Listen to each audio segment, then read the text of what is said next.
요즘 시장 얘기하면 엔비디아 빼놓을 수 없죠. 진짜 난리였잖아요. 근데 오늘은요, 그 헤드라인 뉴스 너머를 좀 보려고 합니다.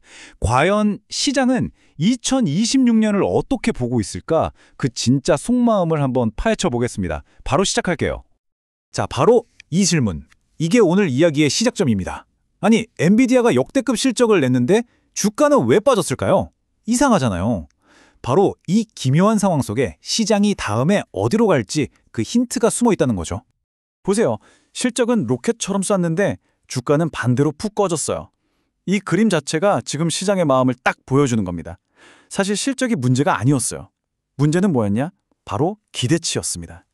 시장은 이미 엔비디아라는 로켓이 대기권을 뚫고 화성까지 갈 거라고 기대하고 있었던 거예요. 그런데 여기에 성장 속도가 예전만 못한가? 하는 걱정이 살짝 끼얹어지니까 다들 일단 잠깐만 하고 숨 고르기에 들어간 거죠. 자, 그럼 첫 번째 이야기, 바로 엔비디아의 역설입니다. 이 숫자 뒤에 숨어있는 시장의 진짜 생각을 한번 읽어보자고요. 핵심은 이거예요. 엔비디아가 망했다 절대 아니죠. 나무로 치면 뿌리가 튼튼한 건 여전하다는 겁니다. 다만 투자자들의 기대치가 너무너무 높았던 거고요. 여기에 성장 속도에 대한 아주 작은 물음표, 그리고 중국이라는 변수가 딱 더해진 것뿐이에요.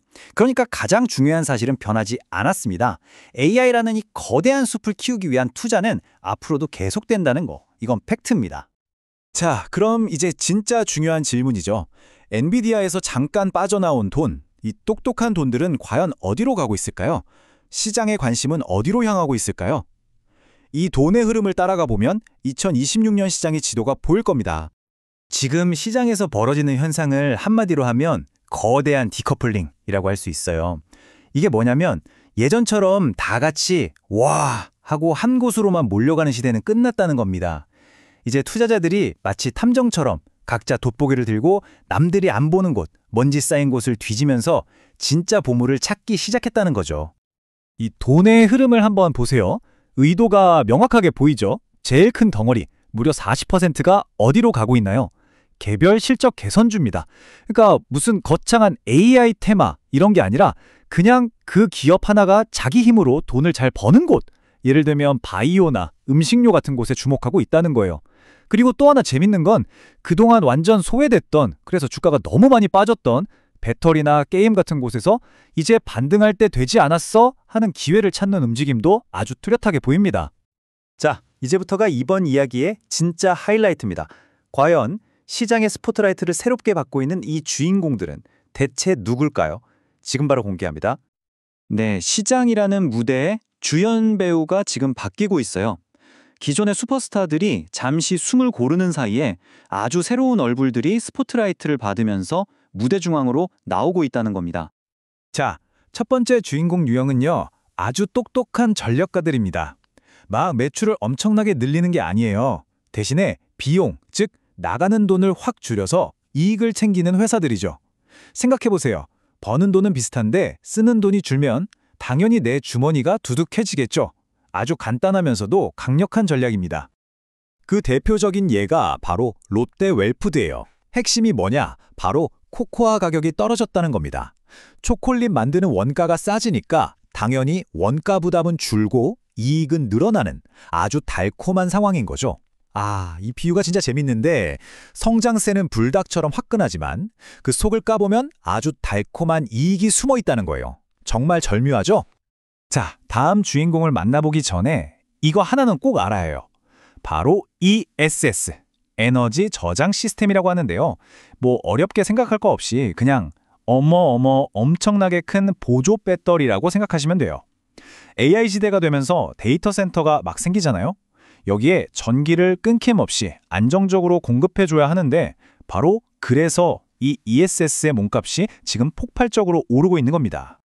바로 그 수혜를 정통으로 받고 있는 회사가 있습니다. 바로 신흥 SEC. 이 회사가 미국 ESS 시장의 숨은 강자예요. 데이터 센터라는 이 거대한 트렌드의 파도를 제대로 타면서 최근 실적은 시장 예상을 그냥 가볍게 뛰어넘어 버렸고요. 앞으로의 성장 가능성도 엄청나게 높게 보고 있습니다. 이 말이 지금 시장을 정말 잘 보여주는 것 같아요. 시장은 미트박스와 같다.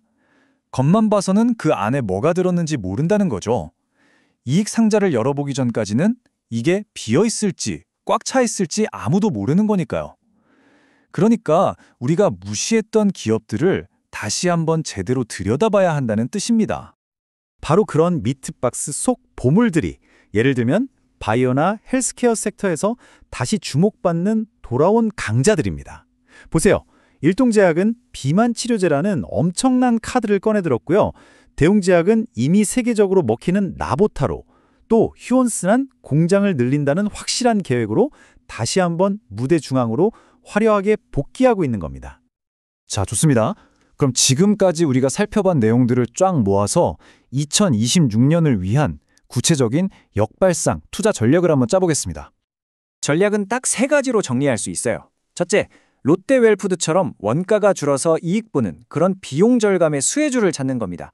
둘째, 2026년까지 성장이 눈에 훤히 보이는 기업들, 예를 들면 바이오나 HSP 같은 반도체 장비 회사들을 찾아내는 거죠. 그리고 마지막 셋째, 시장이 막 흔들릴 때 내 계절을 지켜줄 든든한 방패, 그러니까 통신이나 제일기획 같은 안정적인 배당주를 포트폴리오에 꼭 담는 겁니다.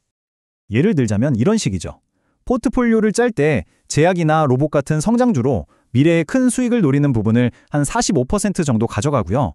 또 보험처럼 안정적인 주식으로 30%, 그리고 나머지 25%는 글로벌 ETF 같은 걸로 분산해서 어떤 바람이 불어도 흔들리지 않는 튼튼한 조합을 만드는 거예요. 자, 오늘 이야기 이 한 문장으로 마무리하고 싶습니다. 주식은 추억을 곱씹는 도구가 아니라 미래를 만드는 도구다.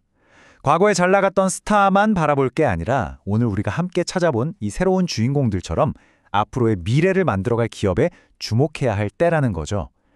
오늘 이 분석이 2026년을 향한 여러분의 여정에 작지만 의미 있는 나침반이 되었으면 좋겠습니다.